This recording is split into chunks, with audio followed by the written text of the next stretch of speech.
Hello, everyone. Welcome to this episode of Let's Talk, the podcast for human skills and mindset.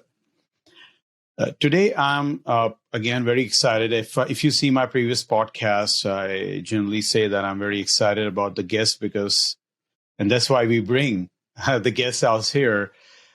So please welcome Kyle Bisnett. And I've been interacting with him for a couple of years and very inspired about the way he think and the different initiatives he run. And we will get into this soon as we go along.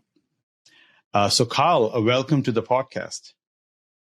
Oh, thank you so much. It's an honor to be here. Hello, everyone. I've watched a few of these, and when I saw you posting them on LinkedIn, and then you reached out, I was like, I can't imagine a better place to share my story and have a good talk. So I'm really excited to be here. Perfect. Yeah, the honor is all mine at this moment. Let's get started. I mean, I have so many things. First of all, Kyle, before this discussion, I was preparing and going through some of the content which is available publicly on LinkedIn and Facebook, which you post. And I was like, man, I would like to have maybe a couple of podcasts to cover all the different areas which I would like to discuss with Kyle, because there's so many things which you do. And because of that, we will see how future unfolds. But just to get started, Kyle, I'm very interested, and I know a few of the background, but I would let you to kind of unwrap few of the stuff and story about who is Kyle Bisnett, and what's his story? No, that sounds good. That's a good question. It's a little bit of a loaded question. Yes. So I'll give the viewers the extended version here, and I'm sure we'll have a lot of questions outside of that. Hi everyone, Kyle Bisnett. Today I am a senior product manager with Microsoft. So I'll start with the very beginning of time. I'll call it the story of Kyle, if you will. But when I was 5, I had actually lost my dad. So my mom raised my brother and I. She worked multiple jobs just to be able to raise us. We had everything we needed, not so much everything we wanted, although there were times where she spoiled us. And as a young boy, I really took a liking to computers, right? And I was really good at taking things apart, not so good at putting them back together again. Most of the time they ended up in the garbage, which is always funny. But so, I ended up reading The Road Ahead by Bill Gates, and it's an oldie, but a goodie. And I read that at a pretty young age. I think I was roughly 9 or 10 when I had read this book. And it really set the stage for what is the information technology highway? What do we have to look forward to? He had, obviously Bill Gates had a lot of forward thinking and still does have a lot of forward thinking. And it really set me down this pathway of computers and tech. I kept learning. I've always been a self-learner, if you will, reading lots of books. PC for Dummies is one of the books I read, and I always get a chuckle out of folks when I mention that. But in 8th grade, I had actually built my first computer, and I ended up selling it for $100 profit to actually one of my cousins. And the piece that got me there was, at that time, my aunt saw my excitement in computers, and she said, hey, I just got my bonus check. Let's go buy, and I'll use the word, a cow computer. Back then it was a Gateway 2000. And I vividly remember the store because it was the big wooden doors, the glass, the cow print on all the boxes. And they also gave you a foam cow with every PC purchase. So, I started investigating with that, right? I started taking components out. I became a hardware junkie at a very young age. And I had to rely on their tech support to help me. And when they couldn't, I had to fix it myself because at the same time, we didn't have a lot of money for me to pay somebody to repair it. Mm-hmm. So if I didn't have it up and running, I was losing this brand new computer that I had just gotten. So fast forward a little bit to high school. A big shout out to Schenectady High School in Schenectady, New York. I was born and raised in Schenectady. They were a Cisco certified network academy. So I found my love for networking inside of that high school. I became A+ certified, Net+ certified, Microsoft Office user specialist, CCNA, and I graduated with those certifications, which was a big deal for me. There were a lot of folks that were in the industry that were still trying to get those certifications. And ultimately I went on to try college. We didn't have, like I said, we didn't have a ton of money. So college, I ended up taking loans out and finding out this wasn't the path for me. I wanted to go out and do something. I wanted to go out and teach people. I wanted to learn from people. And I wanted it to be a two-way relationship, right? I didn't want me sitting in a seat, not adding any value while I'm just listening to someone. And again, this is my opinion, right? I know a lot of folks get a lot from a lecture. For me, it just wasn't the way I could learn. So I ended up opening up a company called Genesis Computer and Networking Services. My dad's band, his favorite band was Genesis. So I actually ended up naming it after him. Ran that for a while, along with various jobs that I had some failings at because of a culture perspective. I really wasn't aligned to the culture that they were marching towards. And I decided I was going to pick a company that had the type of culture that I would want to be at. So I fast forward a little bit more, I ended up landing a job with New York State, where I spent roughly 9 years of my career at. They took a chance on me, obviously, with non-traditional talent because of my background. And then in turn, I had started basically merging with my brother. My brother has always been big into tech as well. So we ended up forming another company called Bisnett Industries, and we actually opened up a store. So I would work my shift of 8 to 4 at New York State, and then I would go work at our store from roughly 4 to 9 o'clock at night. And it was a blast, right? It was a lot of fun. I don't know if today I could still do that and have a right mind because it wasn't very stressful. But I did that for roughly 9 years. And then I had a recruiter reach out to me from Microsoft, and they said, hey, there's this role, you should go apply for it. And I remember telling the recruiter, I don't have an MBA. I don't have a PhD. I'm not your candidate for this role. Sorry, I can't do it. And she actually pestered me for about a week. And she was like, no, you should really look at this role. I think it's right up your alley based on your skills and background. And I finally just did it, really just to get her off my back, actually. I did it just because I didn't want to get the ping from her every day. And long and behold, I went through the interview loop. It was definitely a grueling interview. Back then it was panel interviews. Yeah. So this is about 6.5, 7 years ago. And here I am today, not thinking I would have ever been at a company that was my dream company when I was a little boy. And really the road ahead by Bill Gates is what solidified that for me. And I think it's so critical that we read and see other opinions and see what other people are thinking, because it really helps you to form your mindset of where you should be going.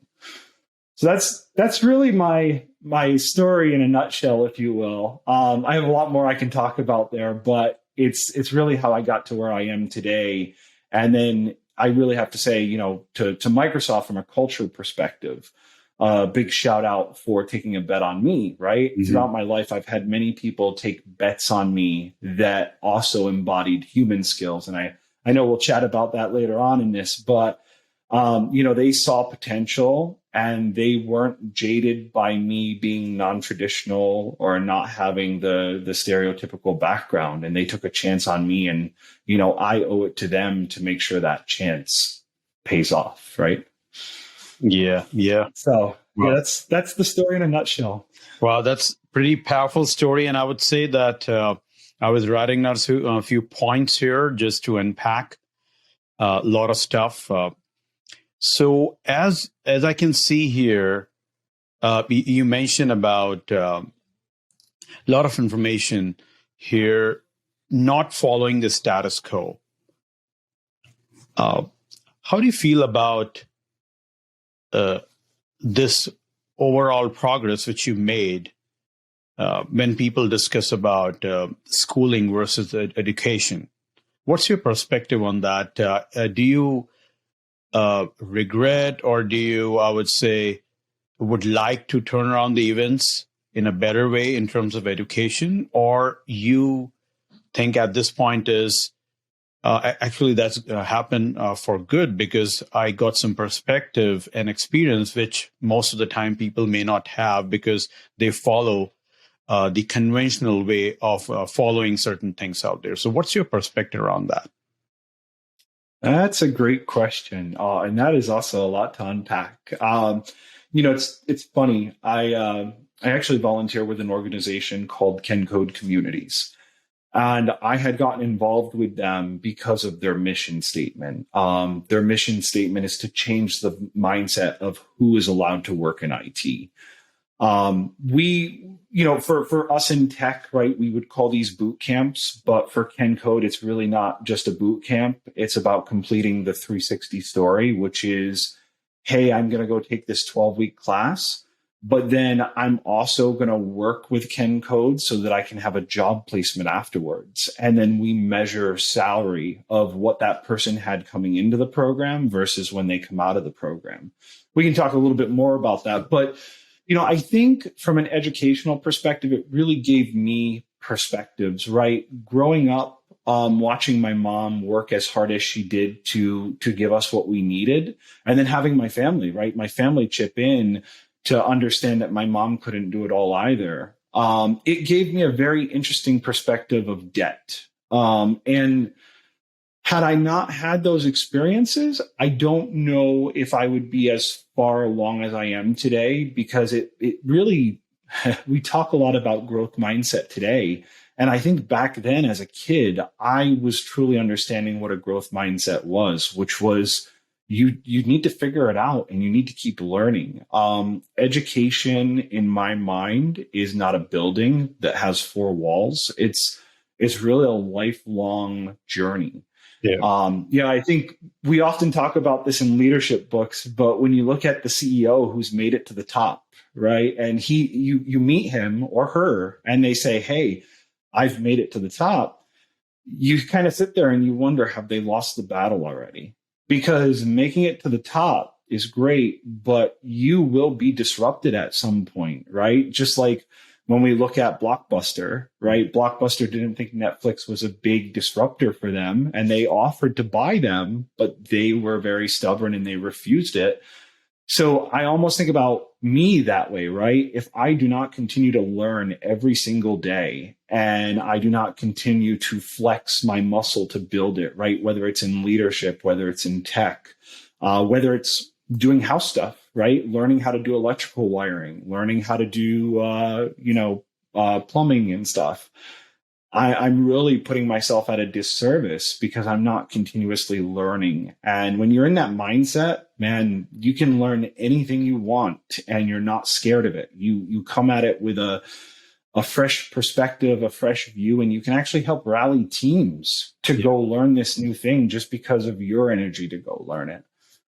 So, a long answer to your question here. I would say that we need to be an ally to all, right? There's folks who have had the privilege of going through, a 4-year degree, maybe a PhD, whatever it may be. We need to be an ally to them, but then we also need to be an ally to those who may not learn the best in that educational system or that footprint, right? Those that learn the best who are going out and doing and getting hands-on learning and such. Yeah, very well said. And that's reminds me a quote, right? That when you really would like to learn, the world is your library. So it's all about the mindset which you are in. And if you have a growth mindset or you have a fixed mindset, and that really makes a difference in terms of how exactly these things will uh, unlock or unwrap your overall life as well. The way how you look into certain things, what we classically say, the glass is half empty and half full, that perspective. Yep. So, apart from, so there are a few things which I'm pretty interested. So, as you mentioned that your childhood, you got a lot of exposure. And people say that it's not always the age experiences, your life experiences as well that counts. And it seems that you get relatively mature in terms of life, as you mentioned about the mindset, the true value of money and hardship, pretty early stage in your life. Would you think that contribute in a certain way to who you are at this point when we are having a conversation? Absolutely. Yeah, it's made me see the world in a much different perspective. I talk when I do these talks or when I chat with teams about non-traditional talent or financial wellness, right? I think I have that different perspective where when someone gets hired at, we'll call it big tech, right? When someone gets hired at a big tech company, the lifestyle that they grew up in could be very different than the lifestyle that they're coming to, right? And I think it's a pivotal moment that you need to sit back and say, okay, I've been given this tool, right? This podium, right? Mm-hmm. This brand, and how do I use this to help propel others from that background as well?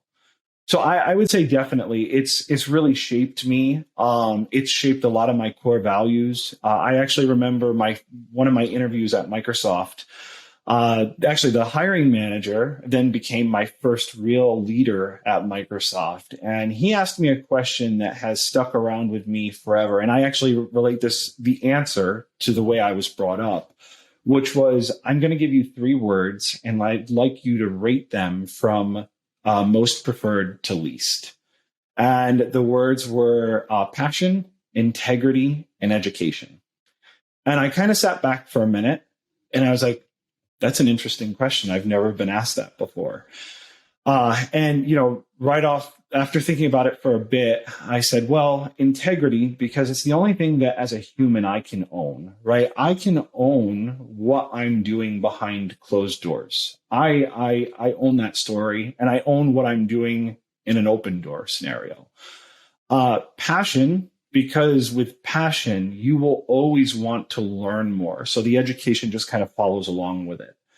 And that was actually the right answer in his eyes. Of course, this is it's an opinionated question for some, but having that integrity and having the passion will drive you to limitless boundaries with a career, with your life. I mean, even if you put that into motion with your own personal life, it does amazing things. So yeah, I would say it's definitely shaped me for sure. Perfect. Yeah. So I think that's a great question. And these kind of questions also helps to evaluate how much clear or how much clarity you have in your life. Some questions may have multiple answers, and there's nothing right and wrong. It's just about the perspective. However, at the same time, if your perspective or your vision is very clear, that also, goes a long way, because when you have a clarity in your life, that it's contagious. People try to get along with you because not many people spend so much time in self-reflection, or as you mentioned, closed door, about thinking about integrity when no one is looking at you, when you're alone, and try to understand more towards all the different biases we have in the world. And the thing is just a journey. So there's no destination, which is so important in life, that when we try to be a perfect, I always say that the perfection is the procrastination in disguise. So, we just keep learning, keep going, and you should not, I would say, stop at any point. So that brings to another one. So as you mentioned, that you have entrepreneurial as well as entrepreneurial skills, and I'm also love that entrepreneurial uh, the sentence. I would say the word because this is something I generally evangelize as well within Microsoft as well. So, what's your perspective about entrepreneurial skills? Because I know people know entrepreneurs because that is something used so much widely in the public domain. What do you think about the entrepreneurial skills and how you have developed, or maybe some suggestions to the people out here? It's a good question. I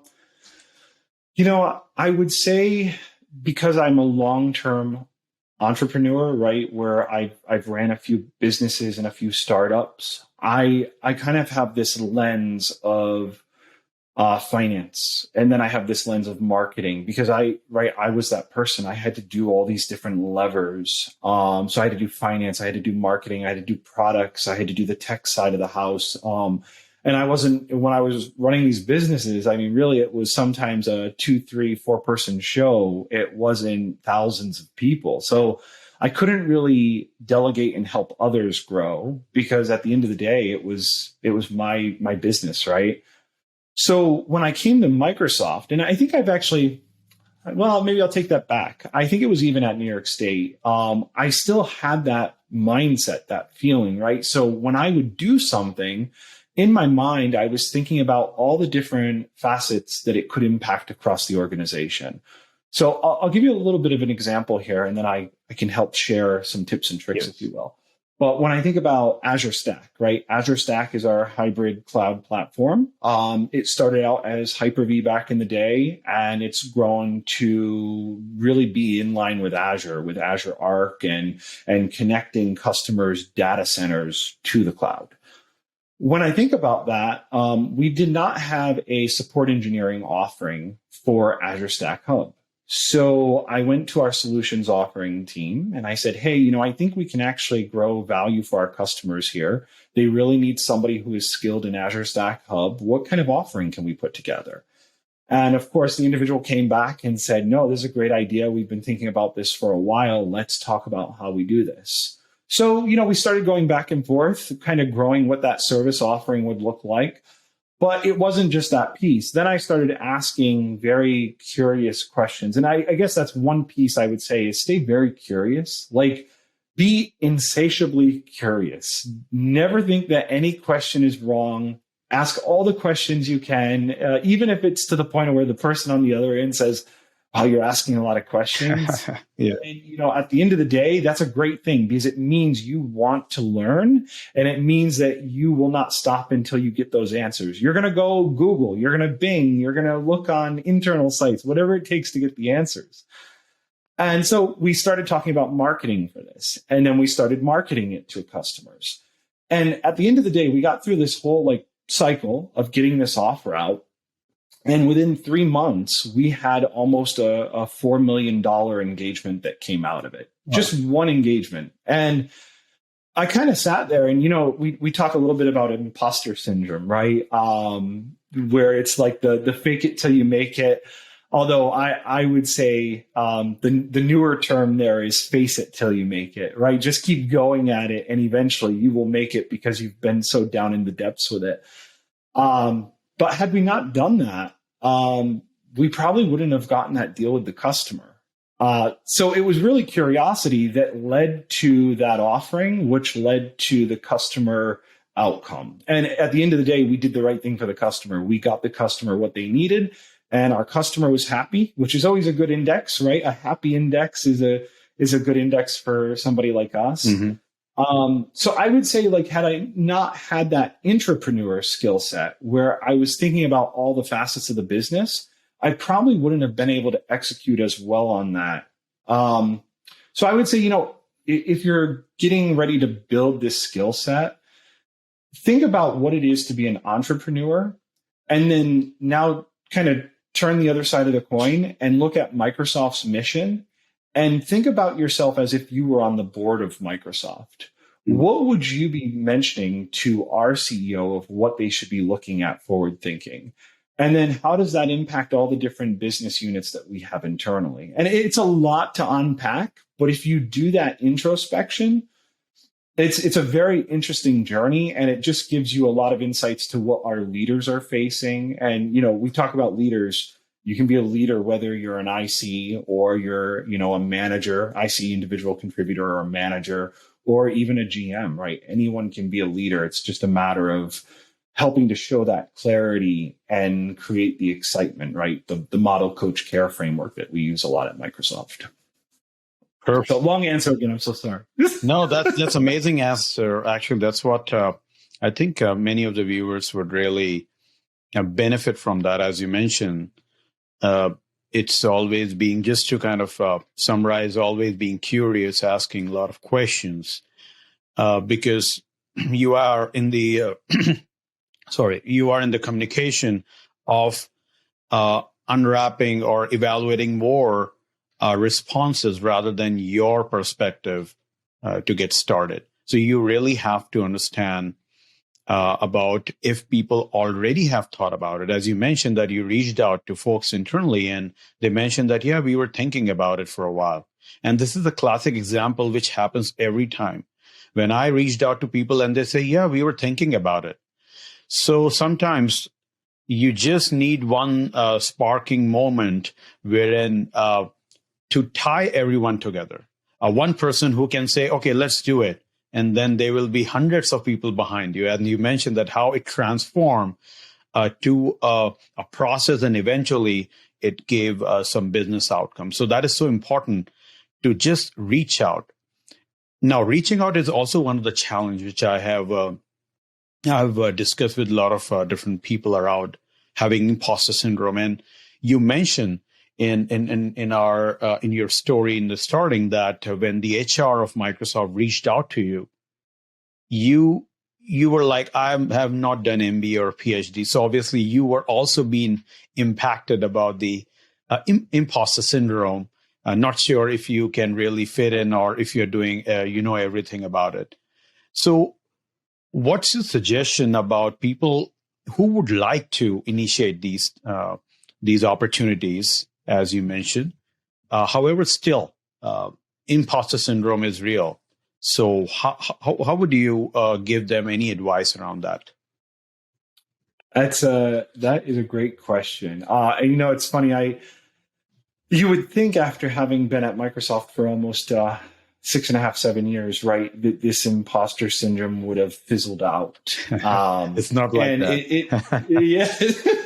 It never does. I still have imposter syndrome to this day, and I sit here and I think, okay, well, I've done this, I've done that, so why do I still have this? And I think that's actually one of my pieces. When I'm mentoring folks, I always mention to them, rely on what you've done to help clear the path forward. So if I think about my journey, or actually I use one of my mentees' journeys, and I think about where they came from, right? They had an internship at a very large silicon company, right? They made massive waves and changes inside that company, but then they get to Microsoft and they have this realization that, wow, there's a lot of folks that know a lot about this technology, where at this other company, I was kind of the SME there, right? And I knew how everything worked. But at the same time, if you kind of pivot back and look at your background and just reinforce to yourself that, hey, I've done this before, I've talked about this before, it actually helps calm some of those nerves about reaching out to people and losing some of that imposter syndrome. And when I look at the other side of the coin, everybody kind of looks at the positive outcomes, right? But for me, when I'm looking at a solution or a product, whether it's a product that we're going to bring to market or it's a solution, I look at what will not happen if we don't do this, right? And I think this is a great point from Brene Brown, Daring to Lead, which we all went through a program at Microsoft for Daring to Lead, and I'm a huge fan of her book. But that's one of the best books I've probably read in a few years. And it's a different change in your mindset and understanding what it is to be vulnerable. Be vulnerable with people, let them know your story And it really helps to form a human connection. And again, those human skills, right? Empathy, being able to form empathy with that person. And I think you'll feel a little bit better about getting rid of that imposter syndrome. Again, it never goes away. It just kind of goes away for like, maybe a day. And then it'll come back a few weeks later when you start something new. But believe in yourself. Chances are you have a lot of people that believe in you and you don't even know it. So you just have to believe in yourself and have that troop or that tribe that you have a Teams ping with, or that you have a text messaging group with, and say, hey guys, I can't believe I'm going to do this. They're letting me go do this. And those folks will champion you. They'll be your biggest support group. And that's something I've always done internally. I have a go-to tribe of folks that when I first presented at a conference that was public for our partners, I said, I can't believe that they're letting me present at a partner conference. This is crazy. Mm-hmm. And one of the individuals responded back and said, why wouldn't they want you to present at a conference? And I was like, that's interesting. You have a lot more support in me than I have in myself. So that's what I would say. The other piece I'll add here is you have to understand the other person that you're reaching out to, sort of. So do your research, look on LinkedIn, look on blog sites, try to understand what makes that other person, do what they do. Right. And you have to be okay with the fact that the person may come back and give you a response that you may not like or doesn't fall in with your core values. And it's just because it's a different mindset. It's a different person. I'll share this with our audience, but I have had that happen to me. I ended up reaching out to somebody who was pretty high from an executive status, and they ended up coming back and saying, what's your level? And I kind of sat there for a minute and I was like, that's an interesting question. Why would it matter what my level is? Yeah. And, in that moment, it was one of those things where I had to kind of just sign off for the day and go rethink and gather my thoughts together, and then just get back to it the next day, right? I didn't let it impact me. I'm still going to do whatever I need to do to keep the ball moving forward, but don't let that get you down, right? Don't let that sink you, because for a lot of people, you need to be able to rebound. And some folks are not the greatest at rebounding, right? I talk a lot about this, that in school, we really should have courses on what it is to be persistent and how do we rebound. Because sometimes for folks that could send them off the other lane to say, well, I've gotten shot down, so I don't know if I want to do this again. My advice is don't let that happen. Just keep being persistent, keep being you. Yeah. That's so true. And again, you mentioned a lot of points about, I'm also a big fan of Dare to Lead. Gone through all the book, and the one fact which always, and I would say everyone mentioned about being vulnerable, because when you are aspiring to be a leader, or you are, in different forms, shape, and size, it's the general, I would say, mindset is you have to be strong.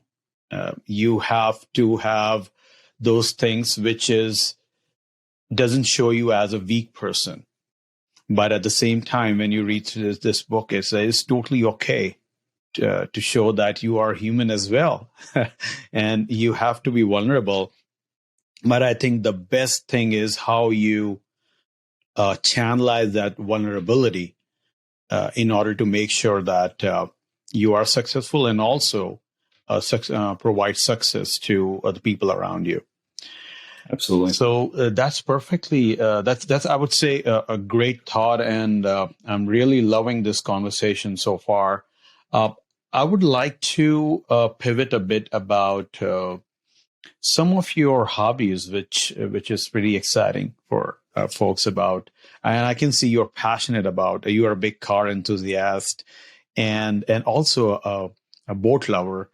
You have a beautiful boat out there. So how you cultivate these hobbies? This is something you encountered with someone, and then you was like, okay, this is something I really like, or how you develop this hobby?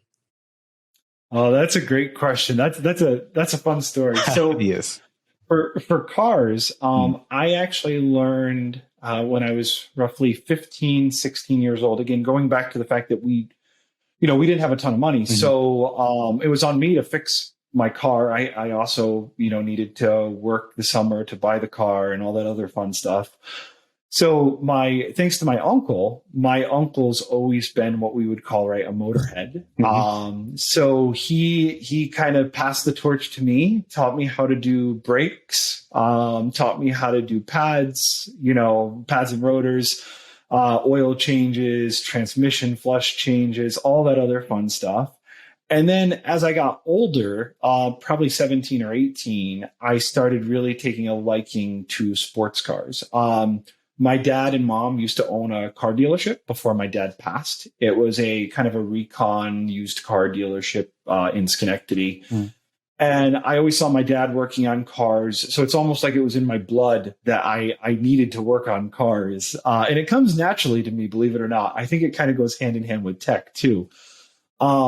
But I ended up getting a 1987 Camaro IROC Z28. It was the typical blue, electric blue with the T-tops and everything. Ended up going through replacing a lot of the components, the headliner, the carpet, doing some work on the motor. And then I actually ended up selling that. I had bought it for roughly $3,000 and sold it for, I think it was $7,500 to a guy in Tennessee. And then I used that money to buy the next car, right, which was a Mustang. I've always been a Ford Mustang fan.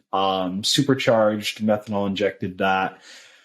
So it's interesting to talk about that journey because I think it's my outlet from tech. Tech burnout is real, right? It's very real. If you don't manage your calendar, if you don't set expectations up front, whether it be with internal groups, your leader, your customers, it's very easy to get burdened. And we're in tech for the marathon, not necessarily the sprint. And some folks look at it from a sprint perspective.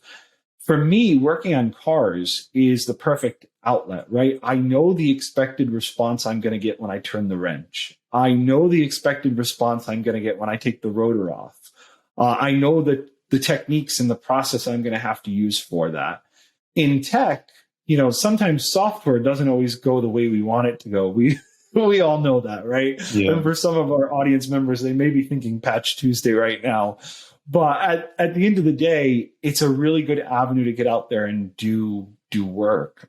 And the boating concept was pretty interesting. So about 3 or 4 years ago, I had made the mistake my first year at Microsoft, which was saying yes to almost everything. I never said no. And I faced what everybody calls the drinking from the fire hose syndrome. Yeah. And ultimately my wife, well, at that time, my fiance, she was like, we need to find an avenue to get you out of the house because I can't see you in the office anymore. Like, you need to find something else that you're going to do on the weekends. So we had looked at a camp. And then I thought about all the work and I'm going to have to mow the grass, trim the trees, and it was going to be too stressful. So we've always been big boaters. I grew up in a little bow rider, if you will. At that time, I was probably in high school when my family got their first boat it was like a garage sale. They were selling it for pretty cheap. And I always love being out on the water. It's a good place to clear your thoughts, read a book, hang out with friends and just talk, the normal stuff. And so we ultimately landed on getting a boat, and we go to the boat on Fridays and we usually stay there until Sunday, and we'll do a bunch of trips with friends. We go out on the water, again, read books, listen to music, and then come back. And then I feel refreshed for the next week. So that's really how I got into both of those. It's been an interesting journey though. And I have to say, boating is not a good financial investment. I'll tell you that right off the bat. Like, it's not a good financial investment, but from a mental wellness perspective and emotional perspective, it's a fantastic investment. And you don't have to have a huge boat, even if it's just a kayak, even if it's a jet ski, whatever you can do to get out on the water and enjoy it, it really helps rejuvenates your mind and it gives a lot of clarity. I've solved some of my hardest problems when I'm sitting on the bow of the boat, not thinking about anything. Not thinking about anything. That's great. Actually, you touched upon so many good points. First of all, about setting the expectations. I mean, that is something not even in the professional, it's personal life as well. Setting the expectations always make human being to have a certain level of the outcome, the expectation towards the outcome, and that will clear out any doubt or any confusion. So that is so important. The other thing is about the time management you mentioned, and this I talk a lot with a lot of mentees out there. It's very easy to burn out. Not in any organization, I would say in any kind of work, it's so easy to get burnout because for any human being out here, we can easily get down and fall into the cracks of the boredom or monotony or something. Even if we are passionately involved, at a certain point in time, we may need some kind of distraction to recharge. So as you mentioned, it's so important, again, to spend some time. What's your hobbies? A lot of people say that we don't have any hobbies, which means that you do not have spend adequate amount of time to learn about yourself. So everyone has certain interest. And some people try to align with the social, I would say, lack of words. I mean, the way how people would like to see that these are the good hobbies or bad hobbies. So, but this is something which we really have to spend time and then try to learn about it. And I think a big shout out to your wife as well, because she orchestrated and kind of catalyzed that impact you mentioned about let's get you out of the table from the office and then try to do something else. So this is also shows that how partnership is so important to understand that if someone is really getting into the line where it's easily to get into the part of boredom or maybe you never know how the things turn out. So we really have to have a balanced life. So I really love that fact. Absolutely. Yeah. And when I think about the long term, right? It's actually one of the books I'm reading, which is how to have a long-term mindset in a short-term world. And often we're always pushing for the next KPI or OKR or whatever it may be, but we forget to look at the marathon and we forget to think and have that creative focus. Yeah. And the only way you can have that is to really be refreshed. And if you are down in it every single day and you are approaching that burnout kind of circle, if you will, you're not going to have the clarity there. You're not going to be able to work at your best. So, again, I appreciate you giving the credit to my wife. I give it to her every day because yes. had she not done that, who knows? Maybe we wouldn't have been having this conversation today, right? Because where would I be? Would I have been burnt out? So yeah, I mean, listen, and that to the audience out there, listen to those cues from your family members and your supporters, because they can help guide you more than what you think. And when they see something coming about, it's probably a good idea to kind of just introspect on it. And that's hard for people, right? Feedback is tough, but you have to be willing to take good and bad feedback if you want to continuously improve. You can't only take the good, because otherwise you're not going to keep going. Yeah.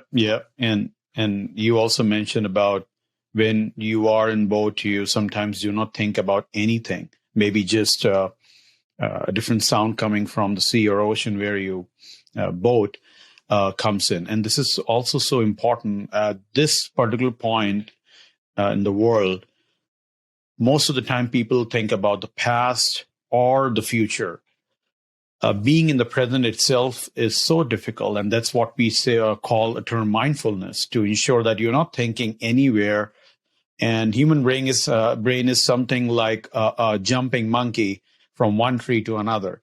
So we really have to tame that thought process. And the more we practice about these things in a way that maybe having some extracurricular activities where you really like and spend time, or maybe some people say that just try to do nothing. And it's so expensive in this world to be bored of doing nothing, because when you're bored, the very first quick thing, you just grab your mobile and start sniffing through and browsing through, right? So Yep. how to detach from those things is so important about it. So that's a great thought. I can go on and on. So maybe we need one more conversation with you. But last thing, which I would really like to have your perspective, which is again going back to your entrepreneurial skill, is about the Microsoft SDN, which you develop. And I'm very curious about, you touched upon a bit about it, about how you kind of reached out to people. But what's it all about for a person who do not know about what SDN, what is the full form, or just in plain English, what SDN is all about? Yeah, absolutely. No, that's a great question. And so a little bit back on my journey, when I started at Microsoft, I had this realization that there were not a lot of folks that could talk network lingo to our customers, right? We're a big software company. We have a lot of products and solutions, but when you go out and you talk to a network team and you have the Microsoft badge, you sometimes are not looked at the same way as when a network architect comes into the room and talks to them. And that was the critical customer challenge that I saw when I first joined. And, I'll be honest. I mean, when I joined Microsoft, I was actually looking forward to getting out of the network world, because I've done networking for, I'm 34 years old, right? I'm going to be 35 in September, but I've been doing IT work since I was 16 years old. And the bulk of it has been networking work. So I was really excited to get out of that. And then, of course, Microsoft found out what I really enjoy doing and what I'm really good at, and it kind of sucked me into that. So, I couldn't not help solve this, because at the end of the day, when a customer wants to connect their network to us, we need to be able to talk network terms. So I had gone out with a peer of mine, Bill Curtis. We delivered an SDN workshop in Charlotte. And there was an individual there, Dan, and Dan and I, we became friends, and he had actually left the field a few years ago and went to our engineering group. Interestingly enough, he went to our SDN engineering group. Mm-hmm. So him and I were kind of chatting back and forth, and we both saw the need.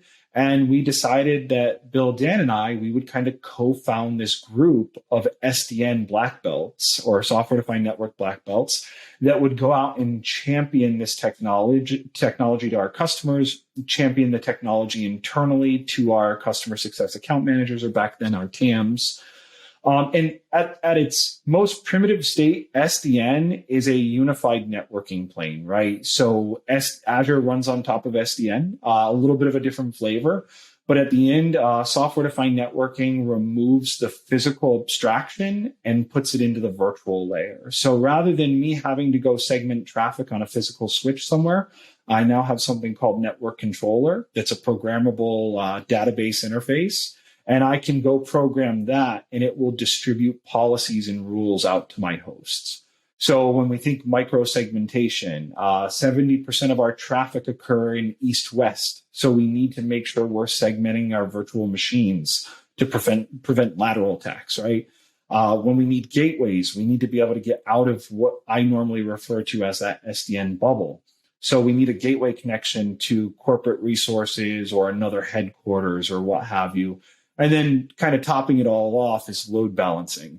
We need a way to load balance applications, right? Whether they're running on top of Azure Kubernetes or they're running on top of virtual machines, we need a way to be able to do that load balancing. So SDN kind of brings all of that to the customer's data center so that they don't have to rely on, third party. They can do everything natively to Azure Stack, HCI, and Azure Stack Hub.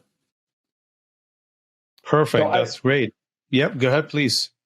No, I was just going to say one thing I will say is it has helped tremendously. Actually, last year we were engaged for the NBA, which was a pivotal project in my career. We basically had some blockers that were preventing the NBA from being able to bring virtual fans to reality. And because of our team and what we had done in the past, they engaged us and we were able to unblock them to move the project forward on the networking side. So it's really paid a lot of dividends. I keep championing internally though that we need more networking folks. It's the customer's first stop on the journey. So hopefully we'll gain some more networking folks that may see this and who are internal to Microsoft. Perfect. That's great, Kyle. And I think that again reinstates the point that if you really try to look into deeply, you get so many challenges and problems which you can have some solutions around it. And the way how you thought around it and then how you transform and bring people together, that's a great story to tell. So that being said, Kyle, thank you so much for spending time with me to having these conversations. It's so refreshing to learn the perspective and also at the same time thought-provoking in terms of how we can build our mindset. And that being said, one last thing, how people can reach out to you if they would learn more wisdom and more knowledge from you. Absolutely. That's a great question. Yeah. Feel free to reach out to me via LinkedIn. You're welcome to reach out to me via email as well. I will say something I always do from a mentoring perspective, and I do this for my mentors as well. I always say that mentorship should be a two-way street, right? I should be learning from a mentee, and they should be learning from me. And then same thing, when I am in a mentor relationship, I want to be able to add value to them and have them add value to me. So, I always define what are my clear asks. What's your North Star? And I know we use that a lot during customer calls, but it's something I use internally too, is where do you want to get to? Because ultimately that can help me frame up what kind of things could you get involved in to help get you to that point. And that's something I've had some really fantastic mentors who have helped shape my career by saying, hey, you should go look at this experience. It's going to give you X amount of skills, and then it's going to keep you going towards that North Star of where you want to get to. So yeah, feel free to reach out. I'm happy to help and happy to even expand more on some of the stuff we talked about today.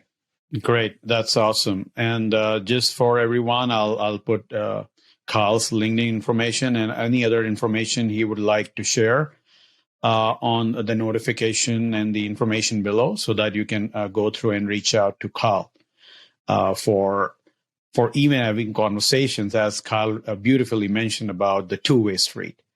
So that being said, Kyle, again, thank you so much for spending time with us. Oh, no, thank you so much for having me. It's been a pleasure, and this has been an awesome conversation. So anytime you want me to come back, just let me know. I'm happy to be here. Oh, I would love that. Thanks again. Awesome. Thanks so much. Have a good day. Yeah, same too.